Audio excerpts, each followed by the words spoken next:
Il y a des textes que l'humanité lit depuis des millénaires sans jamais vraiment les voir. Des textes que des générations entières ont parcouru du regard, confortablement installés dans leur certitude, sans jamais s'arrêter sur les mots qui brûlent entre les lignes. Isaïe chapitre 6 est l'un de ces textes. Un chapitre que des milliards de personnes connaissent, que des milliers de théologiens ont commenté, que des millions de voix ont chanté dans des cathédrales et des synagogues à travers les siècles. Et pourtant, ce que ce texte décrit réellement, ce que le prophète a réellement vu ce jour-là, n'a presque jamais été dit à voix haute. Imagine la scène. Un homme seul, Jérusalem au 8e siècle avant notre ère. L'année de la mort du roi Osias. Une année de deuil, d'incertitude, de vide politique. Et soudain, sans prévenir, sans préparation, sans cadre ni rituel, le voile entre deux mondes se déchire. Isaïe se retrouve debout devant quelque chose pour lequel la langue humaine n'a aucun mot. Le trône de l'univers. Une lumière qui n'est pas de la lumière. Une présence si immense que les pans de son vêtement seul remplissent le temple tout entier. Et autour de ce trône, montant et descendant dans une chorégraphie d'éternité, des créatures que le texte hébreu appelle de leur nom exact, les séraphins. Des êtres que personne n'avait décrits avant. Des êtres que presque personne n'a correctement décrits depuis. Voilà ce que l'art chrétien a retenu. De beaux enfants aux ailes dorées, des visages sereins, des robes lumineuses. Voilà ce que des siècles d'iconographie ont gravé dans l'imaginaire collectif. Mais ce n'est pas ce qu'Isaïe a écrit. Ce n'est pas ce qu'il a vu. Et quand on retourne au texte original, quand on lit l'hébreu sans le filtre des traductions successives et des siècles de confort théologique, ce qu'on découvre est d'une toute autre nature. Le mot hébreu qui désigne ces créatures vient d'une racine qui signifie « brûler ». Et leur description physique, détaillée verset après verset, ne ressemble à aucun ange que l'on n'ait jamais représenté nulle part.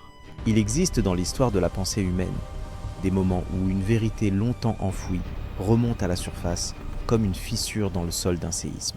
Ces moments sont rares, ils sont inconfortables. Ils obligent à reconsidérer non pas seulement un fait, mais tout un édifice de croyances construit par-dessus ce fait. Ce que le texte d'Isaïe révèle sur les séraphins est précisément ce genre de moment. Parce que si ces créatures ne sont pas des anges, si elles sont quelque chose d'autre, quelque chose de plus ancien, de plus puissant, de plus étrange que tout ce que la théologie populaire a jamais osé imaginer, alors la question qui suit est encore plus vertigineuse. Qu'est-ce que cela dit de ce qui entoure le trône de Dieu lui-même ? La vérité n'a pas disparu. Elle n'a jamais été effacée. Elle est restée là, inscrite dans un texte que tout le monde peut ouvrir, dans une langue que des spécialistes du monde entier peuvent lire. Elle attendait simplement que quelqu'un s'arrête, que quelqu'un pose le livre une seconde, lève les yeux et se demande vraiment « Est-ce que j'ai déjà lu ce texte ? Ou est-ce que je l'ai seulement cru connaître ?» Ce que tu es sur le point d'entendre n'est pas une nouvelle doctrine. Ce n'est pas une théorie. C'est le texte lui-même, mot par mot. Et ce que le texte dit est terrifiant. Dans les sables du désert, là où le vent recouvre lentement les traces des royaumes éteints, se cachent les premières représentations des séraphins. Non pas sous forme d'anges graciles, mais de serpents dressés, entourés de flammes. Sur les murs effrités d'Égypte, dans les glyphes qu'aucune prière ne peut apaiser, le serpent de feu apparaît comme gardien des dieux et destructeur des impurs. Son nom change, mais son essence reste la même. Brûlante, souveraine, immortelle. Le feu n'éclaire pas ici, il juge. Et ceux qui le contemplent sans comprendre finissent par être consumés par sa vérité. Le mot hébreu saraph, d'où vient séraphin, est sans équivoque. Il signifie littéralement brûler, mais aussi consumer complètement, purifier par le feu ou réduire en cendres. Dans les textes les plus anciens, il désigne souvent des serpents flamboyants, non pas métaphoriques, mais bien physiques, vivants. Plus tard, les traditions ont adouci leur image en remplaçant leur corps reptilien par des ailes dorées. Mais avant Isaïe, le mot saraph ne se liait pas au ciel, mais au désert. Ces créatures rampaient, comme des éclairs sur le sable, à mi-chemin entre l'animal et le divin, porteurs d'une connaissance qui brûle ceux qui tentent de la saisir. Imagine un instant les caravanes du désert, avançant sous un soleil écrasant. Le sable brûle les pieds, l'air tremble, les sens se confondent. Puis soudain, une lumière surgit, serpentant à travers l'horizon. Une silhouette de feu, mouvante, vivante. Les tribus anciennes parlaient alors des Néachim, séraphim, serpents ardents que l'Éternel envoyait pour punir ceux qui blasphémaient son nom. Un simple regard suffisait à condamner. Moïse, dans le livre des Nombres, dut ériger un serpent d'airain pour sauver le peuple. Était-ce symbole de foi ou moyen de canaliser une puissance beaucoup plus réelle? Regarde bien cette correspondance. Le serpent d'airain qui guérit et le séraphin d'Isaïe qui purifie. Deux manifestations du même feu, opérant à travers la forme du serpent. En Égypte, le cobra dressé sur le front des pharaons représentait la protection du dieu solaire Ra, un serpent de feu prêt à cracher des flammes contre les ennemis des dieux.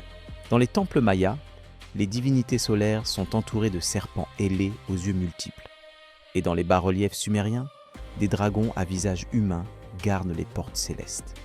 Des civilisations séparées par des océans, mais toutes portées par une même image, la fusion du feu et de la conscience.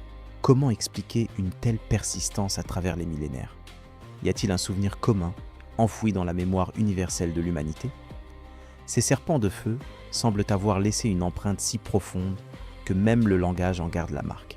En hébreu, Saraph évoque le feu vivant. En grec, Séraphim devient flamme de charité ou ardeur divine.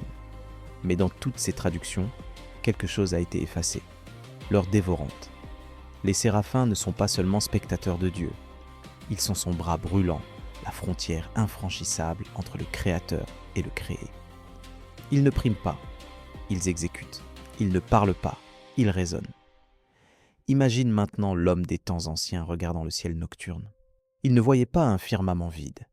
Il voyait une armée d'yeux flamboyants, flottant au-dessus de lui. Les étoiles n'étaient pas de simples points de lumière, c'étaient des sentinelles. Et si certains d'entre eux descendaient, leur feu serait perçu comme serpentin, mouvant, vivant. Les traditions sumériennes parlent des Anunnaki, les Égyptiens des fils du soleil, les Hébreux des séraphins.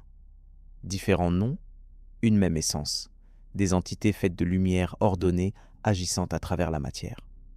Leurs apparitions ne rappelaient même pas des rêves, mais des descentes de feu. Ce feu, ce n'était pas seulement chaleur, c'était information, une lumière qui enseignait, un rayonnement porteur d'intelligence. Ceux qui en recevaient trop en devenaient fous, car la connaissance pure consume. C'est pourquoi Moïse dut cacher son visage après avoir parlé au Seigneur. Sa peau brillait, irradiée de ce même feu. Peut-être n'était-ce pas gloire, mais contamination. Le feu céleste ne se partage pas sans prix. Et c'est ce qui rend les séraphins terribles. Ils ne peuvent apparaître sans transformer tout ce qu'ils touchent. Dans les arts anciens, les séraphins furent souvent déguisés. Les prêtres remplaçaient leur reptation par des ailes pour apaiser les regards. Mais les traces demeurent, des serpents entrelacés autour d'un bâton, symbole de guérison et de... Ce motif traverse les âges, de l'Égypte à la Grèce, du caducée d'Hermès à la médecine moderne. Sans le savoir, nous avons préservé le symbole du feu conscient, celui que les civilisations nommaient serpent sacré. Un symbole de savoir, mais aussi d'avertissement, car tout feu mal dirigé finit par se retourner contre celui qui le brandit. Et si le serpent n'avait jamais été l'ennemi, mais le gardien du feu? L'ancienne inimitié entre l'homme et le serpent, depuis le jardin d'Éden, pourrait bien cacher autre chose qu'une faute. Peut-être une fracture entre deux formes de connaissance, celle qui obéit et celle qui consume. Le serpent du paradis n'offre pas le mal, il offre la conscience. Et que fait un séraphin sinon brûler l'ignorance? L'interdit biblique devient alors plus clair. L'humanité ne devait pas toucher à cette flamme, car elle n'était pas prête à la supporter. Un feu mal contenu devient poison. Les rites anciens tentaient de rappeler cet équilibre perdu.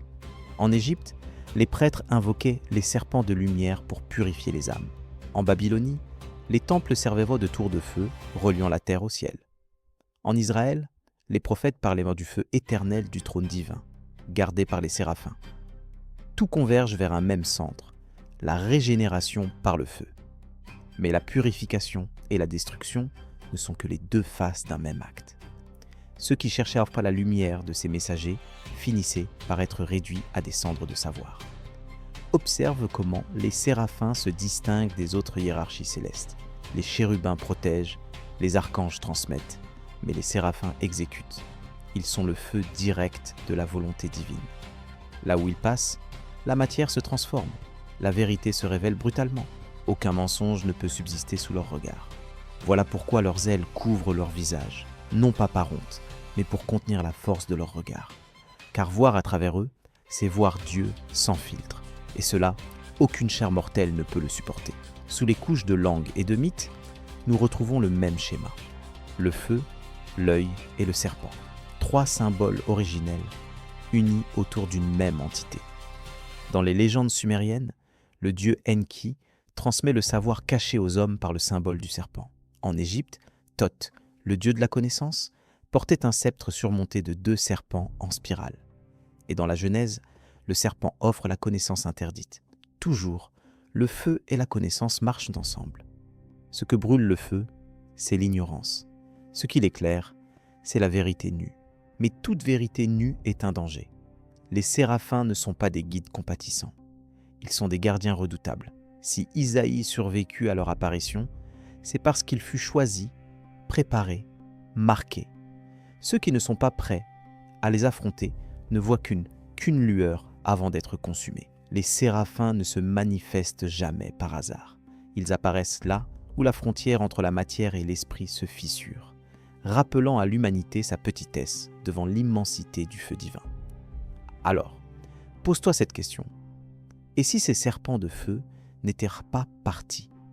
Et s'ils se cachaient encore, derrière les symboles, les mythes, les temples et même la moderne? Nous parlons d'énergie, de rayonnement, de lumière quantique, mais peut-être ne faisons-nous que redire avec d'autres mots l'histoire des séraphins, ceux qui brûlaient sans se consumer, qui parlaient vapeur éclair, qui transformaient la connaissance en feu. Leurs flammes ont traversé les millénaires, et quelque part, dans nos rêves de conquête et de savoir total, leurs murmures résonnent encore. Rapproche-toi, mais n'oublie pas, chaque lumière a son prix. Au-delà des voiles du texte sacré, se cache un récit que les scribes ont tenté d'effacer. Le livre d'Enoch, banni des canons mais préservé dans les grottes du désert, parle des veilleurs. Ces êtres célestes, 200 en nombre, descendirent sur le mont Hermon avant le déluge. Ils n'étaient pas des messagers dociles. Ils étaient les fils de l'éclat divin, ceux que certains textes nomment séraphins avant leur chute. Leurs regards embrasaient les montagnes, leurs paroles enseignaient des secrets que la terre n'aurait jamais dû connaître. Mais garde cette idée, car elle deviendra plus sombre encore. Pourquoi ces gardiens du feu choisirent-ils de transgresser l'ordre cosmique? Imagine la scène avec soin. Une nuit sans lune sur le mont Hermon, où la neige éternelle rencontre le feu céleste. Les veilleurs atterrissent, leur corps de lumière condensée faisant fondre la glace autour d'eux. Ils contemplent les filles et des hommes, fragiles mais pleines de vie terrestre. Le chef, Shemi-Hazza, prête serment sur la montagne elle-même. Ils s'uniront aux mortels, partageront leur feu sacré. Ce n'était pas un caprice, c'était une rébellion calculée contre la séparation entre ciel et terre. Les Néphilim naquirent de cette union, géants voraces dont la faim dévora les nations. Le livre d'Enoch détaille leurs noms. Shemi-Hazza, Azazel, Barakel, Kokabel. Chacun enseigna un art interdit. Azazel révéla la forge des métaux et les onguents de beauté. Barakel, l'astrologie. Kokabel, les constellations. Ces savoirs ne venaient pas de la raison humaine. Ils étaient le feu des séraphins, condensés en techniques terrestres. Les hommes apprirent à fondre le bronze avant le temps, à tracer les étoiles pour prédire les saisons. Mais ce progrès avait un prix. La terre se corrompit. La violence enfla comme une marée noire.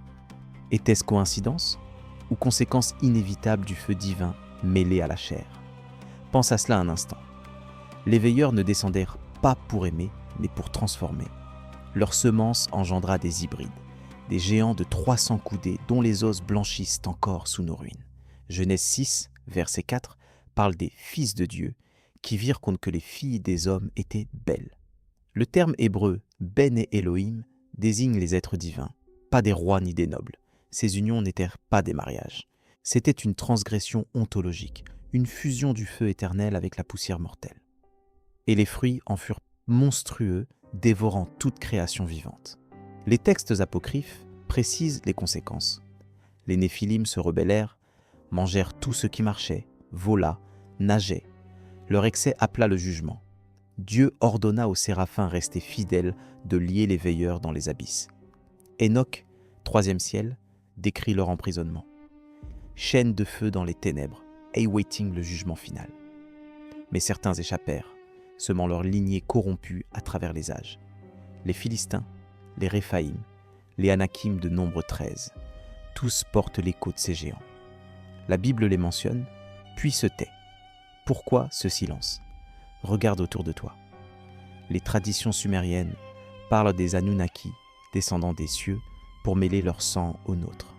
Les Grecs évoquent les titans engendrés par les dieux olympiens.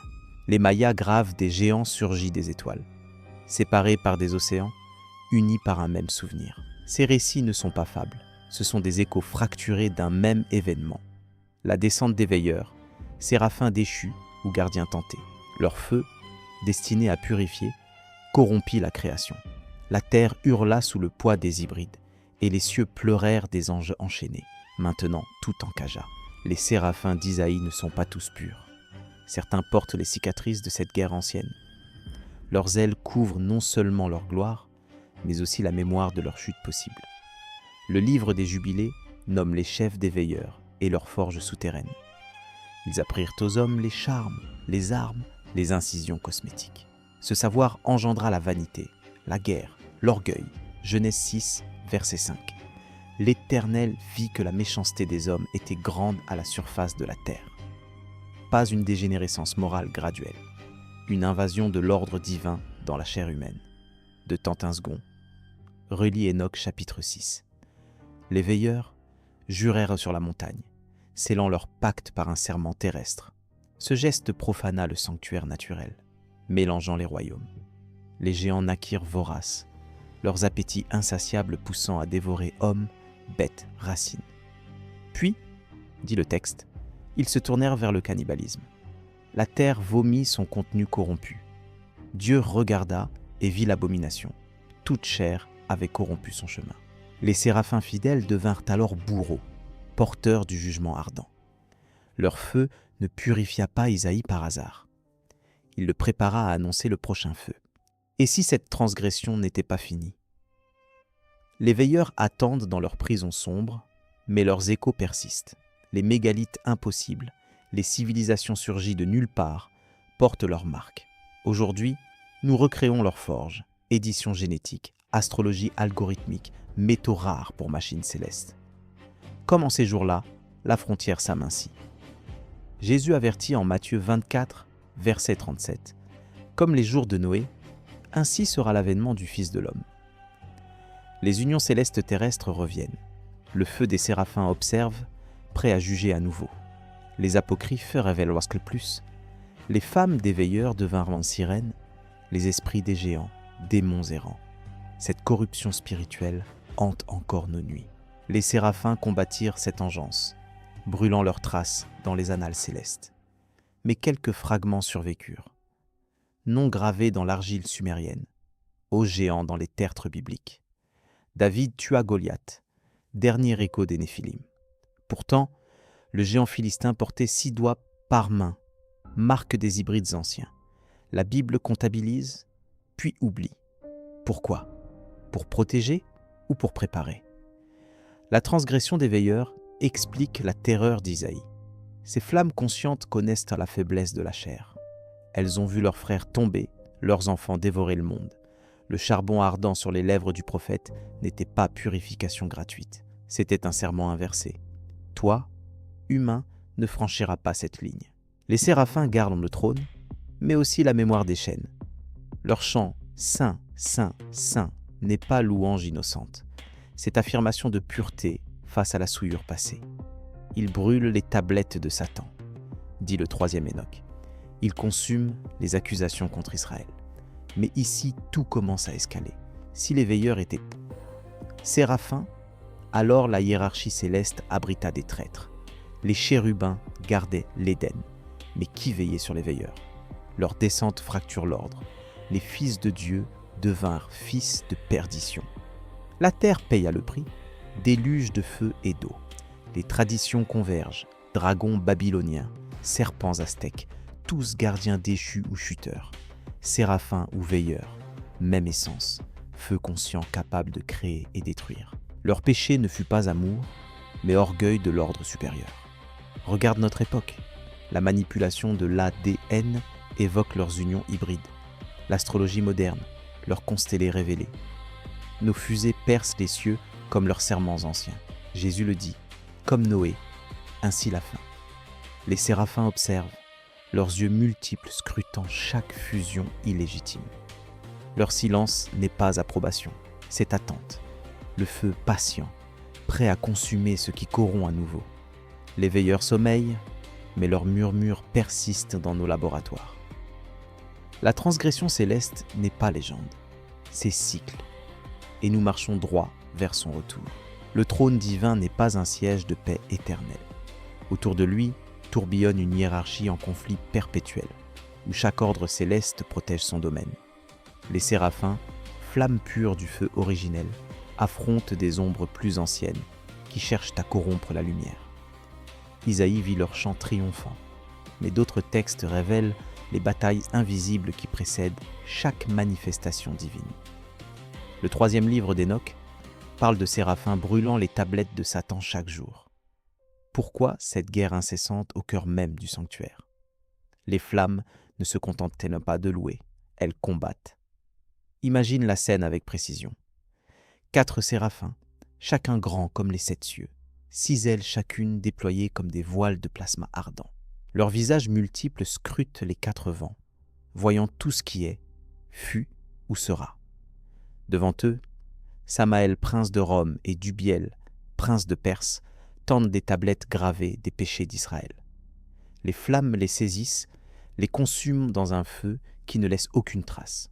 Ce n'est pas symbole, c'est destruction réelle d'accusations célestes. Les séraphins protègent le trône, non par obéissance passive, mais par guerre active contre les ténèbres. Le terme hébreu « saraph » prend tout son sens ici. Brûler les tablettes de l'adversaire. Chaque jour recommence le combat. Les princes des nations déchues tentent d'empoisonner le jugement divin. Les séraphins, gardiens du feu purificateur, annihilent ces preuves falsifiées avant qu'elles n'atteignent le sein. Dans le 3e Hénoch chapitre 26, leur mission est claire. Empêcher que les iniquités d'Israël ne condamnent le peuple élu. Ce feu n'éclaire pas seulement, il efface, purifie, réécrit la réalité spirituelle. Pourquoi Dieu a-t-il besoin de tels guerriers au cœur de sa gloire? Pense à Isaïe un instant. Quand le charbon ardent touche ses lèvres, ce n'est pas simple purification, c'est une arme forgée dans cette guerre éternelle. Les séraphins savent que la parole humaine corrompue peut ouvrir des brèches dans l'ordre cosmique. Le prophète doit être purifié pour porter un message intact. Autour du trône, chérubins, ophanimes et trônes forment une armée stratifiée. Mais les séraphins occupent la position extrême. Contact direct avec la présence divine, brûlant tout ce qui s'approche impur. Leur proximité au feu les rend intouchables, même pour les autres hiérarchies. Cette guerre s'étend au-delà du temple visible. Les veilleurs déchus du livre d'Hénoch ne furent pas une anomalie. Ils représentaient une faction rebelle au sein même des fils de Dieu. Shemi-Haza et ses 200 compagnons jurèrent à Hermon de défier la séparation des royaumes. Les séraphins fidèles Dieu de les combattre, les lier avec des chaînes de montagnes fondues. Le livre des Jubilés détaille leur emprisonnement dans des abîmes de feu. Cette division fractura le conseil céleste, opposant flammes pures aux flammes corrompues. La terre en paya le prix. Déluge, géant, corruption totale. Regarde les parallèles anciens. Les Égyptiens décrivent Seth luttant contre les serpents solaires d'Horus. Les Sumériens gravent Marduk terrassant Tiamat dans une bataille cosmique. Les Grecs opposent Zeus aux Titans dans la titanomachie. Toujours le même schéma. Ordre du feu contre chaos primordial. Les séraphins incarnent cette victoire éternelle, mais précaire, car chaque génération voit renaître la rébellion. Aujourd'hui même, nos télescopes scrutent les cieux comme les veilleurs autrefois. Nos laboratoires manipulent le code génétique comme Azazel forgeait les métaux. L'histoire se répète. Dans le sanctuaire d'Isaïe, les secousses du temple rappellent ces conflits.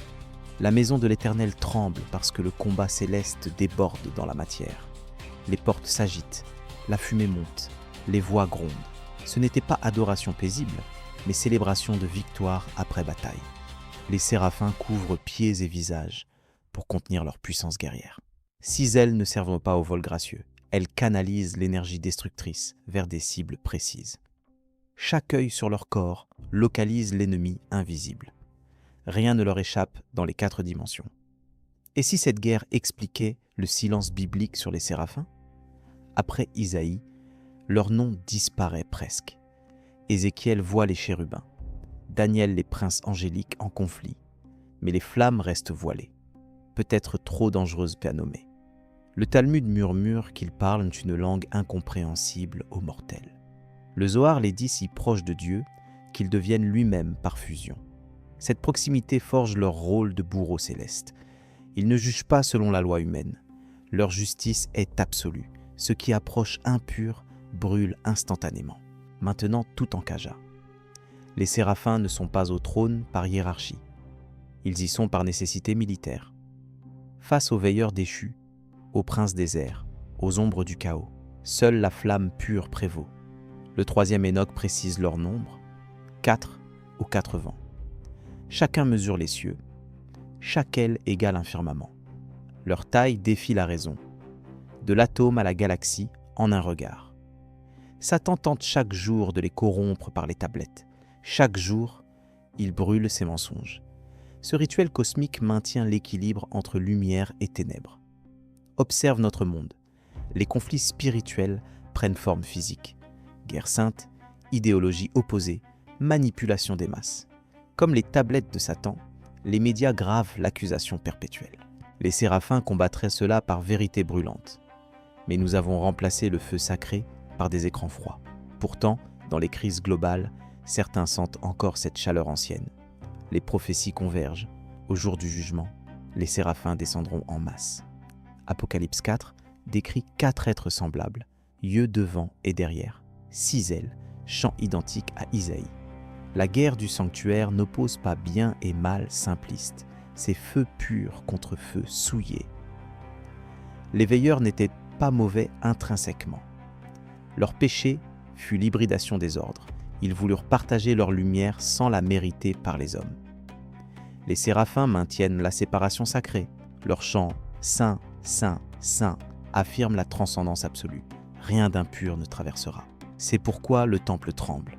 La frontière entre royaumes est poreuse et la bataille constante. Isaïe vit le résultat, pas le combat invisible. Mais ici, tout escalade. Si les séraphins combattent quotidiennement Satan, alors chaque prière, chaque repentir humain participe à cette guerre. Les tablettes brûlées représentent nos fautes effacées. Israël sauvé symbolise l'humanité rachetée. Les flammes ne détruisent pas par haine, elles purifient par nécessité. Le charbon sur les lèvres d'Isaïe fut sa commission de guerre, prophétiser le jugement dans un monde qui ignore le conflit céleste. Les séraphins ne choisissaient pas leur cible. L'impureté les attire comme le fer l'aimant. Regarde les ruines antiques. Temple sumérien détruit par feu divin, ziggourats effondrés, obélisques fendus. Les Égyptiens gravèrent des serpents solaires terrassant Apophis chaque nuit. Cycle éternel de combat. Les Mayas voyèrent le serpent à plumes lutter contre les seigneurs des enfers. Partout, le feu conscient triomphe mais reste vigilant. Les séraphins d'Isaïe prolongent cette vigilance. Leur présence au trône n'est pas honneur. C'est poste de combat avancé. Le sanctuaire brûle parce que la guerre n'a jamais cessé. Aujourd'hui, alors que l'humanité défie les cieux avec ses machines, le feu attend. Les veilleurs murmureraient leurs secrets à nos savants. Mais les séraphins observent, patients, leurs yeux multiples voyant nos transgressions modernes. Génétique hybride, astrologie scientifique, métaux célestes forgés dans nos laboratoires. Matthieu 24 avertit, comme les jours de Noé, la guerre du sanctuaire déborde à nouveau. Les flammes se massent. Bientôt, plus de tablettes à brûler. Le feu embrasera tout. La terre avait oublié sa vocation originelle. Les unions des veilleurs avaient enfanté une génération d'hybrides dont l'ombre couvrait les continents. Genèse 6, verset 12, déclare que toute chair avait corrompu son chemin sur la terre. Ce n'était pas simple immoralité humaine, c'était une altération génétique profonde, une fusion du feu céleste avec la poussière terrestre qui rendait impossible toute rédemption naturelle. Les géants dévoraient tout, hommes, bêtes, racines, jusqu'à se repaître de leurs propres frères. Dieu regarda cette abomination et son regard devint flamme. Imagine cette scène avec une précision glaçante. Des plaines où les os blanchis des géants formaient des collines macabres, des villes de bronze et de fer, forgées par Azazel, où des prêtres hybrides officiaient des cultes impurs. Les femmes des veilleurs, transformées en sirènes selon Enoch, enchantaient les survivants humains pour les livrer aux monstres. Le ciel s'assombrit, non par nuages mais par la souillance spirituelle montant vers les cieux. Les séraphins, témoins de cette profanation, déployèrent leurs ailes en silence. Leur feu patienta, mais le jugement se forma dans l'éternité. Le livre d'Enoch décrit le moment précis où la coupe déborda. Les cris des âmes massacrées montèrent jusqu'au trône. Les archanges implorèrent justice. Michel, Uriel, Raphaël, Gabriel. Dieu ordonna alors aux flammes pures d'exécuter la sentence. Les séraphins ne pleurèrent pas, ils agirent. Leurs yeux multiples scrutèrent chaque recoin de création, cataloguant ce qui devait être préservé, ce qui devait brûler. Noé seul, pur de sang, trouva grâce. 8 âmes sauvées. Le reste, condamnation absolue. Pourquoi cette sévérité?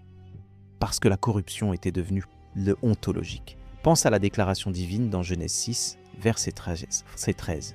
L'Éternel dit à Noé, « La fin de toute chair est arrêtée devant moi. » Pas une menace, une sentence médicale. La terre était un organisme infecté. Les Néphilim, un cancer cosmique. Le déluge ne serait pas simple inondation. Ce serait chirurgie divine par noyade et feu intérieur. Les séraphins supervisèrent l'opération depuis les cieux, leurs ailes contenant la chaleur qui faisait bouillir les abysses. Les eaux montèrent, mais sous elles brûlait un jugement plus profond. Les veilleurs enchaînés hurlèrent depuis leur prison de feu. Les traditions anciennes convergent sur ce cataclysme purificateur. Les Sumériens parlent du déluge d'Utnapishtim, où les dieux regrettèrent leur création hybride. Les Égyptiens décrivent le chaos des eaux primordiales domptées par rats serpents de feu. Les Grecs évoquent Deucalion sauvé, tandis que Zeus noie les races dégénérées. Les Mayas gravent un homme maïs préservé dans l'arche de montagne. Séparés par des millénaires et océans, tous se souviennent du même effacement. Les séraphins, gardiens du feu du jugement, veillèrent à ce que seul le pur survive. Mais quelques traces résistèrent. Maintenant, tout encagea. Le voile du jugement n'était pas punition aveugle, mais réinitialisation nécessaire. Les os des géants devinrent combustible pour la forge divine. Les connaissances d'Azazel, métallurgie, cosmétique, astrologie, furent effacées des consciences humaines. Seuls des fragments surnagèrent dans les mémoires orales, déformés en mythes. Les séraphins assurèrent que la lignée pure de Noé porterait la semence de rédemption future.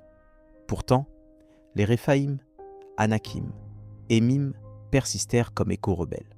Goliath tomba sous l'épée de David, dernier survivant des hybrides. De tente un instant et visualise l'arche voguant sur des eaux noires. Sous la surface, des cités englouties où le bronze fondait sous chaleur surnaturelle. Les séraphins planaient au-dessus, leurs yeux perçant les nuages radioactifs du jugement. Chaque éclair était leur regard fendant l'obscurité. Le déluge dura 150 jours, mais le feu intérieur consuma plus longtemps. Genèse 7, versets 20 et 1. Toutes les hautes montagnes furent couvertes, pas simple pluie. Intervention tectonique guidée par flammes conscientes. Les fontaines de l'abîme se rompirent sous ordre céleste. Pourquoi les séraphins dans cette exécution? Parce que seul le feu comprend la destruction créatrice. L'eau nettoie la surface, le feu purifie l'essence. Les veilleurs avaient en contaminé l'ADN spirituel de l'humanité. Seule une réécriture par anéantissement total pouvait restaurer l'ordre. Le livre des Jubilés précise que les esprits des géants devinrent démons errants, limités à 40 générations. Les séraphins les surveillent encore, brûlant leurs tentatives d'influence. Le déluge ne fut pas fin de l'histoire, mais préservation de son fil conducteur vers rédemption ultime. Regarde notre époque avec ses yeux anciens. L'humanité manipule à nouveau l'ADN, crée des hybrides biologiques dans des laboratoires stériles. L'astrologie algorithmique prédit les destins par IA. Nos forges spatiales fondent métaux rares pour percer les cieux. Matthieu 24, verset 37 avertit : comme en ces jours-là, ainsi sera la venue du Fils de l'homme. Les séraphins reconnaîtraient les signes. Leur silence actuel n'est pas approbation, c'est préparation. Le voile du jugement s'amincit à nouveau. Les eaux dormirent, mais le feu jamais. Les textes apocryphes révèlent la stratégie divine. Noé fut oint par un nuage de gloire avant le déluge, protégé par la Shekinah. Les séraphins guidèrent l'arche par éclairs discrets, évitant les écueils des cités perdues. Après 400 jours, les eaux se retirèrent, révélant une terre calcinée. Les premières pousses vertes jaillirent du sol purifié, signe que le feu avait accompli son œuvre. Les oiseaux envoyés en reconnaissance confirmèrent : la corruption était vaincue. Mais les eaux géants enfouis attendèrent leur heure, semence de rébellion future. Cette chirurgie cosmique explique la sainteté obsessionnelle du Lévitique. Toute impureté devait être brûlée. Les prêtres portèrent des linges pour ne pas contaminer le sanctuaire. Les séraphins avaient gravé cette leçon dans la chair de Noé, la pureté ou la destruction. Le tabernacle deviendrait modèle réduit du jugement. Autel de feu, rideau séparant saint des saints, charbon ardent pour la purification prophétique. Isaïe hérita de cette tradition. Ses lèvres touchées par le feu du même jugement qui noya le monde. Le prophète devint arche humaine du message pur. Mais quelque chose de plus troublant se profile. Si les séraphins exécutèrent le déluge, leur prochain jugement sera feu direct. Apocalypse 8 annonce des montagnes embrasées tombant dans la mer. 2 Pierre 3, verset 7, parle d'éléments fondus par chaleur intense. Le déluge aquatique céda la place au baptême de feu, prophétisé par Jean-Baptiste. Les séraphins attendent, leurs 6 ailes déployées au bord de l'horizon. Chaque œil compte nos transgressions génétiques modernes. La corruption n'est pas morale, mais structurelle. Observe les parallèles précis. Avant le déluge, les hommes vivaient 900 ans. Après, Moïse 120 maximum. Le feu raccourcit l'espérance corrompue. Aujourd'hui, nous prolongeons la vie par Weyersienne. Les cliniques de fertilité créent vie hybride in vitro. Les modifications génétiques promettent l'immortalité transhumaine. Les séraphins verront là le retour des néphilim sous forme technologique. Leur jugement ne discriminera pas. Pur ou souillé, tout brûlera sauf l'élu. Le voile se lève, révélant le même tribunal ardent qu'Isaïe contempla. La sentence du déluge ne fut jamais abrogée. Elle sommeille dans les abysses aquatiques et ignés. Les veilleurs enchaînés murmurent encore à travers nos rêves technologiques. Mais les séraphins, flammes immortelles, maintiennent la vigilance. Leur chant saint, saint, saint résonne comme compte à rebours. Le prochain voile ne cachera pas eau, mais plasma divin. Jean vit en Apocalypse 4 les mêmes créatures, yeux multiples, 6 ailes entourant le trône. Le cycle s'accomplit. La terre corrompue implore à nouveau la chirurgie des flammes. Alors pose-toi cette question finale. Es-tu prêt à regarder sans voile ? Les séraphins ne préviennent pas, ils agissent. Leur feu révéla à Isaïe la sainteté absolue. Il révélera au monde sa corruption absolue. Le jugement n'est pas vengeance, c'est purification nécessaire. Comme la chair de Noé traversa les eaux, une semence pure traversera le feu. Mais le prix sera total. Les civilisations du bronze, nos tours de verre, même sort. Le feu du sanctuaire deviendra feu universel. Et dans cette lumière consumante, tout sera jugé. Les eaux du déluge se retirèrent, mais le feu des séraphins ne s'éteignit jamais. Des fragments de l'ancienne corruption surnagèrent dans les mémoires humaines, gravés dans la pierre, chantés autour des feux primitifs. Les os des géants devinrent légendes, leurs forges ensevelies sous les premières collines. Pourtant, Les séraphins permirent à ces échos de persister, comme avertissement gravé dans le temps. Pourquoi laisser des traces d'une ère maudite? Pourquoi Dieu n'effaça-t-il pas toute mémoire des flammes rebelles? Ces ruines murmurent encore leurs secrets brûlants. Imagine les premières civilisations post-diluviennes. Sur les plaines de Shinar, les hommes empilent des briques de bitume, invoquant les techniques d'Azazel. La tour de Babel n'était pas simple orgueil architectural. C'était tentative de percer à nouveau le voile céleste, de renouer avec les veilleurs enchaînés. Les séraphins observèrent depuis leur trône, laissant l'humanité répéter son erreur. Genèse 11, verset 6. L'Éternel dit : « Voici, ils sont un peuple, et ils ont tous un même langage. » La confusion des langues fut second jugement, plus subtil que le déluge. Les flammes n'intervinrent pas directement, elles attendirent. À travers les âges, l'héritage séraphique se manifesta par symboles voilés. Les chérubins à 4 visages d'Ézéchiel, un rappel, les yeux multiples des flammes. Les roues d'Ophanim, routes d'en roue, évoquent par la mobilité serpentine des Saraphim. Les trônes galbés du prophète anticipent la guerre céleste décrite dans Enoch.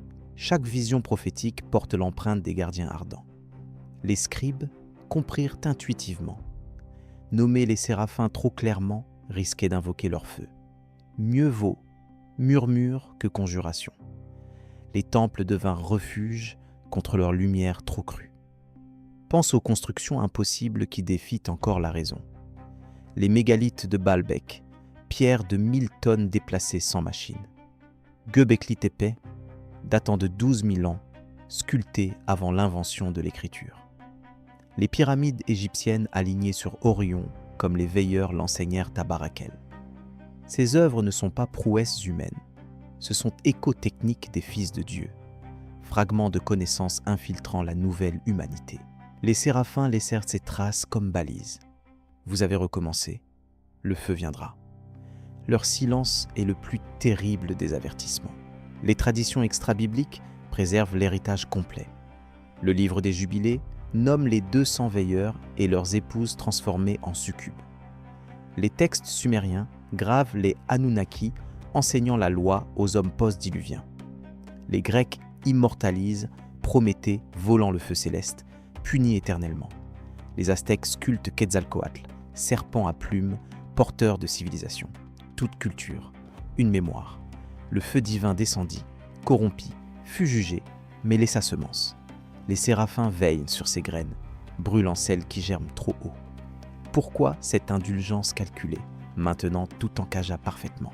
Les séraphins ne détruisirent pas totalement l'héritage car il sert de témoin. Chaque mégalithe, chaque mythe de serpent ailé crie la transgression originelle. Les civilisations s'élèvent sur ces ruines, ignorant qu'elles dansent sur des cendres séraphiques. Le Zohar kabbalistique murmure que les flammes maintiennent 70 000 voiles entre Dieu et le monde. Chaque voile brûlé révèle plus de gloire, mais consume le contemplateur. Isaïe traversa un voile, Moïse 70. La chair humaine supporte mal cette proximité ardente. Les séraphins dosent la révélation. Regarde notre époque avec les yeux d'Isaïe. L'humanité reconquiert les secrets des veilleurs à vitesse exponentielle. Christ prédit l'ADN comme les unions célestes hybridaient les lignées. L'astrophysique cartographie les constellations que Kokabel révéla. Nos fonderies d'imprimerie, 3 dimensions recrèment la métallurgie d'Azazel. Les fusées réutilisables percent l'atmosphère vers Hermon cosmique. Jésus l'annonça clairement. Comme en ces jours de Noé, ainsi sera la venue du Fils de l'homme. Les séraphins reconnaissent leur votre cycle. Leur feu s'impatiente au trône. Les symboles séraphiques pullulent dans culture moderne inconsciente. Les logos pharmaceutiques reprennent le caducée à double serpent hérité des veilleurs. Les hélicoptères Apache portent 6 ailes mécaniques comme les flammes d'Isaïe. Les films d'Hollywood montrent des anges aux yeux multiples combattant des titans. L'inconscient collectif se souvient. Même la fiction anticipe leur retour. Créatures de plasma, gardiens multidimensionnels, flammes conscientes jugeant l'humanité. Ces visions ne sont pas inventions. Ce sont flashs mémoriels filtrés par le voile actuel. Détente un instant et considère l'échelle. Les séraphins mesurent les cieux selon Enoch 3e. Chaque œil voit simultanément passé, présent, futur. Leur chant « Saint, Saint, Saint » transcende le temps, affirmation éternelle de pureté absolue. Face à notre corruption génétique moderne, ils préparent le jugement final. Apocalypse 4 les montre déjà en position. 4 êtres, 6 ailes, yeux partout, entourant le trône de cristal. Jean reconnut Isaïe 6. Le témoin du 1er siècle confirma la vision du 8e. Le cycle s'accomplit sous nos yeux aveugles. L'héritage interdit pose question cruciale. Pourquoi Dieu permit-il la survie de Noé si la corruption revint toujours ? Réponse terrifiante. Chaque jugement sélectionne une semence plus pure.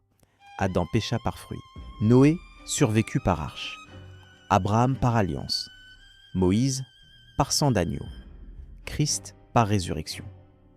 Chaque étape raffine l'humanité pour supporter la pleine révélation séraphique. Les flammes testent continuellement. Ceux qui brûlent entièrement sont rejetés.